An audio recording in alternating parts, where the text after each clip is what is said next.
Hey guys, welcome back to the fourth video in our Writing Great PHCR series. So this is the last video. Well, we're going to talk about the plan section of our PHCR. It's the last piece of our SOAP chart. So if you're ready, let's get started. So what goes into the plan portion? Well, it's a systematic review of everything you've done for the patient. It's a list that you create, and it should always be in chronological order, starting with when you arrived with the patient to when you dropped them off at the hospital. You should always include reasoning for giving certain medications and also any procedures that you've performed. If you've deviated from protocol, make sure you explain why in this section. So a couple other things to consider. If you called online medical control, include those details of your conversation in the plan section. And if there were anything special to note about the scene, you can always capture it at the bottom of the plan section.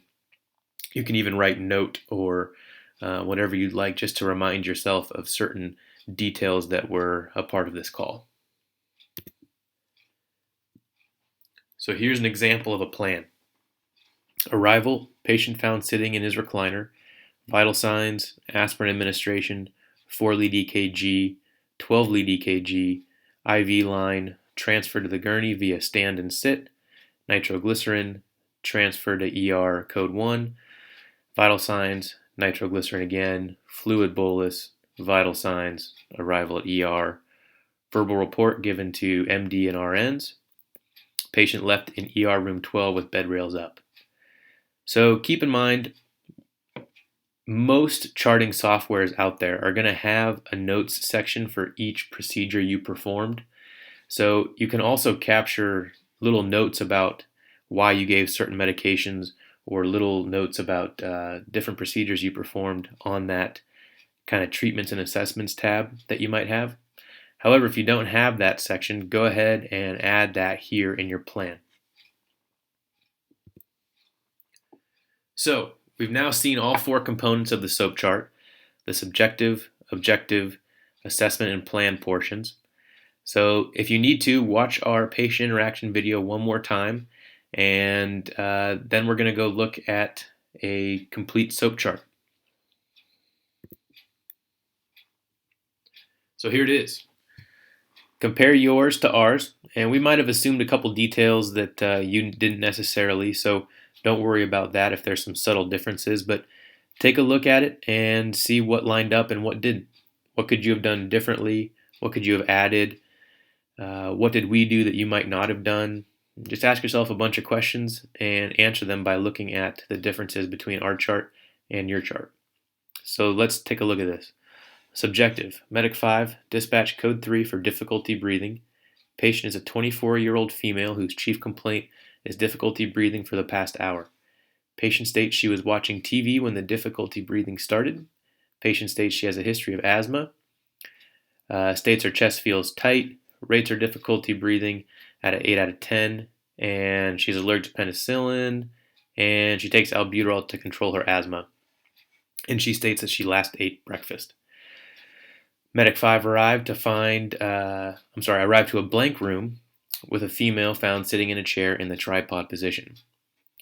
Patient tracks EMS as we enter the room. Patient is CAO times 4, conscious, alert, and oriented to person, place, time, and event, and answers all questions appropriately.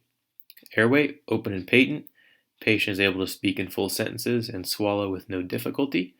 Breathing, wheezes are auscultated in all fields. Circulation, strong and rapid radial pulses, no bleeding seen. Head, eyes, ears, nose, throat, HEENT. No secretion seen coming from the eyes, ears, nose, or mouth. Skin, warm, pink, and dry.